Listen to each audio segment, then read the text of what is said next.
श्रीमद् भागवत के महात्म्य को लेकर मैं भुवनचंद जोशी आपके सामने प्रथम अध्याय की कथा कहने जा रहा हूँ। भगवान श्री कृष्ण की कथाओं का इस कलयुग में बहुत अधिक महत्व है और कहा भी गया है, कलौ केशव कीर्तनात्। भगवान की कथाएं, भगवान के नाम का जप करना वास्तव में कलयुग में अत्यधिक महत्वपूर्ण है। इसी प्रसंग में श्रीमद् भागवत महापुराण के महात्म्य के प्रथम अध्याय को आपके सामने प्रस्तुत करने जा रहा हूँ। बोलिए श्री कृष्ण कन्हैया लाल की जय। श्रीमद् भागवत महापुराण की जय। कथा को प्रारंभ करने से पहले भगवान के मंगलमय नामों का आप सभी लोग मेरे साथ मिलकर के संकीर्तन करेंगे। श्री कृष्ण गोविंद हरे मुरारे, हे नाथ नारायण वासुदेव। श्री कृष्ण गोविंद हरे मुरारे, हे नाथ नारायण वासुदेव। हे नाथ नारायण वासुदेव, हे नाथ नारायण वासुदेव, हे नाथ नारायण वासुदेव, हे नाथ नारायण वासुदेव। गोविंद गोविंद हरे मुरारे, गोविंद गोविंद हरे मुरारे, हे नाथ नारायण वासुदेव, हे नाथ नारायण वासुदेव। बोलिए श्री कृष्ण कन्हैया लाल की जय।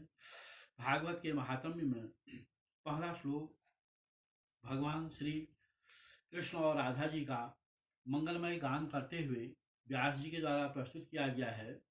सच्चिदानंद रूपाय विश्वोत्पत्त्यादि हेतवे, तापत्रय विनाशाय श्री कृष्णाय वयं नमः। जो भगवान सत्स्वरूप हैं, चित्त स्वरूप हैं और आनंद स्वरूप हैं।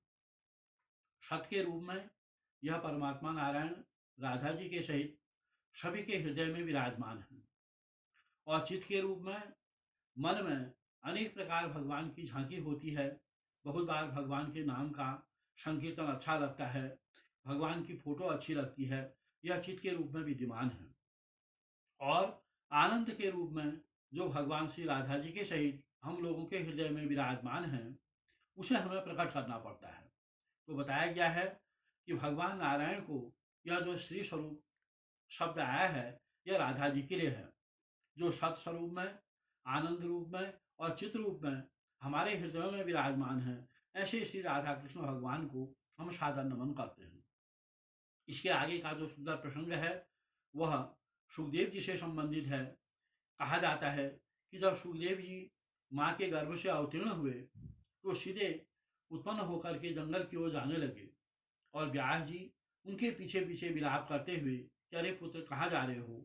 ये विलाप करते हुए जब चलते हैं तो कहा जा रहा है कि सुखदेव जी सर्व देवमय सभी में परमात्मा का दर्शन करते थे, इसलिए उनको जब व्यास जी को विलाप करते हुए वृक्षों ने देखा तो उन्होंने उत्तर दिया है। वही प्रसंग यहाँ पर बड़ा सुंदर है। यं प्रभजंत मनुपेतिमपेति कृत्यम, जयपायनो विरह कातर आजुहावौ। पुत्रेति तन्मयतया तरवोभिनेदुस्, तम सर्वभूत हृदयं मुनिमानतोस्मि। सभी के हृदय में विराजमान उस परमात्मा नारायण रूपी सुखदेव जी की तरफ से वृक्षों ने उत्तर दिया कि अरे व्यास जी आप क्यों विलाप करते हुए इनके पीछे जा रहे हैं। यह तो साक्षात नारायण की खोज में घर से निकले हुए हैं, साक्षात नारायण के अंश हैं। तब व्यास जी कहते हैं कि अभी आपका कोई संस्कार भी नहीं हुआ है, इसलिए मैं चाहता हूँ कि आप हमारे साथ कुछ दिन रहें। तो सुखदेव जी ने अपनी भावनाओं को व्यक्त करते हुए कहा है कि पिताजी अगर मैं कुछ दिन तहाँ रह गया तो मैं भी आप ही की तरह संसार का होकर रह जाऊंगा। इसलिए मैं केवल परमात्मा नारायण को प्रसन्न करना चाहता हूँ, इसलिए मुझे आप जाने दीजिए। इससे आगे का जो प्रसंग है वह नैमिषारण्य तीर्थ में 88,000 ऋषि, जो शौनकादि ऋषि हैं, वहाँ बैठे हुए हैं। भगवान नारायण का सुंदर सत्संग चल रहा है और सूत जी से उन्होंने प्रश्न किया है कि हे सूत जी, हमें आप बताइए कि हम संसार की यात्रा को कैसे सफल कर सकते हैं, इस जीवन में परमात्मा नारायण को हम किस प्रकार प्राप्त कर सकते हैं। इसी के प्रकार का सुंदर प्रश्न सूत जी से किया है।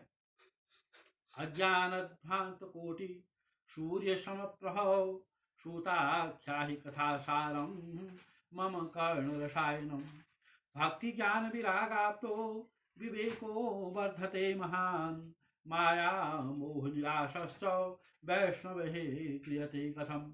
कि यह जो कलयुग का घोर कलयुग चल रहा है, उसमें जो वैष्णव लोग हैं, भगवान के भक्त लोग हैं, वह भगवान को कैसे प्राप्त करें, भगवान नारायण को कैसे स्मरण करें कि उनका जीवन सफल हो।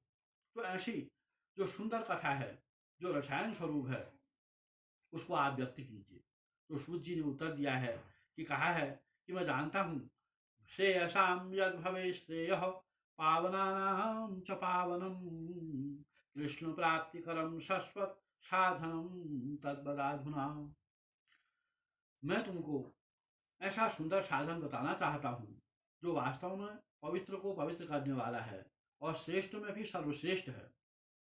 उसी साधन को व्यक्त करते हुए सूत जी कहते हैं, भक्त्योगवर्धनम यच्च कृष्ण संतोष हेतुकम तदहम ते विधास्यामि सावधानतया सुनु। अरे ऋषियों, मुझे मालूम है आप भगवान नारायण की कथाओं के प्रति प्रेम करते हैं, इसलिए जो वास्तव में सुंदर कथाएं हैं मैं उनको आपके आगे व्यक्त करना चाहता हूँ। आप लोग बड़ी सावधान होकर के सुनो। एतस्मादपरं किंचित मनः शुद्धैन विद्यते जन्मांतरे भवेत् पुण्यम तदा भागवतम लभे। कहा गया है कि श्रीमद् भागवत की प्राप्ति हमें तब होती है, भगवान के नाम के प्रति प्रेम हमें तब होता है, भगवान नारायण का नाम हम तब जपते हैं जब अनेक जन्मों के पुण्यों का भाग्योदय एक साथ हो जाता है। इसलिए कहा गया है कि इस नाम के बराबर पवित्र करने वाली वस्तु कोई नहीं है। इसलिए यह तो अनेक जन्मों के पुण्यों का जब एक साथ उदय होता है तभी हम भगवान नारायण की ओर जाते हैं और तभी हम उसकी भक्ति को प्राप्त करते हैं।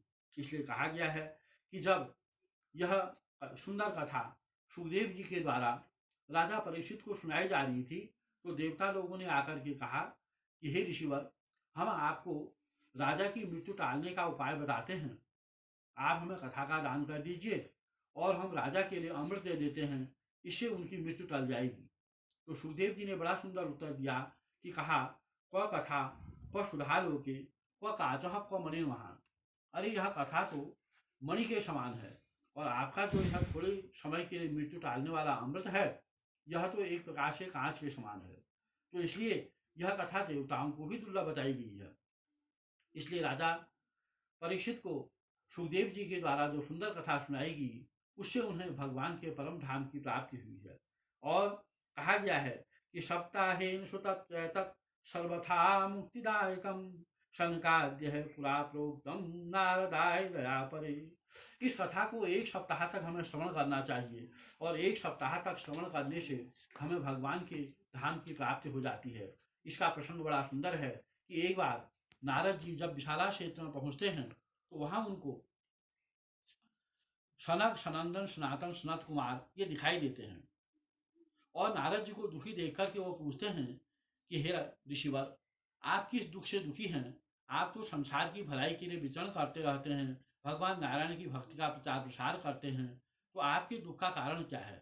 तब नारद जी बताते हैं कि मैं इस पृथ्वी को बहुत सुंदर जान करके, इसमें बड़े सुंदर तीर्थ हैं, उनमें दर्शन करने के लिए गया, लेकिन वहां जाकर के मैंने देखा सत्यम नास्ति तपः शौचम दयादानम न विद्यते उदरम भिणो जीवा बराकः कूटभाषणः मंदाः सुमन्दमतयो मंदभाग्या विपद्रुताः पाखंड निरतः संतो विरक्तः सपरिग्रहा।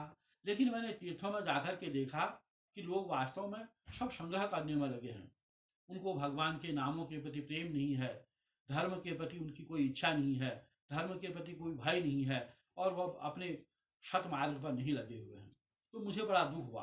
तो मैं जाते जाते जब वृंदावन पहुंचा, तो वृंदावन में जाकर के मैंने एक बड़ा आश्चर्य देखा कि एक युवा स्त्री थी और उसकी गोद में 2 पुत्र पड़े हुए थे। मुझे बड़ा आश्चर्य हुआ कि वास्तव में प्रकृति के नियम के अनुसार तो पुत्रों को तो युवा होना चाहिए और माँ को वृद्धा होना चाहिए, लेकिन यहाँ तो विपरीत गति देख रहा था। तो मैंने उसके निकट जाकर के जानने की जब इच्छा प्रकट की कि तुम कौन हो, तो उसने मुझे कहा कि भो भो साधो क्षणम तिष्ठो मत चिंतामपि नाशयो। अरे साधु, एक क्षण के लिए रुको, मेरी चिंता का निवारण करो। तब उसने अपना परिचय देते हुए बताया कि मेरा नाम भक्ति है और ये मेरे 2 पुत्र हैं, एक का नाम है ज्ञान और एक का नाम है वैराग्य। समय का यह प्रभाव देखिए कि ये दोनों वृद्ध हो गए हैं और मैं इनके दुख से बड़ी दुखी हूँ। बार बार प्रयत्न करने पर भी यह जाग नहीं रहे हैं और निद्रा को प्राप्त हो रहे हैं। मेरा जन्म कर्णाटके देजः तथा च गुर्जरे जीर्णताम गताः।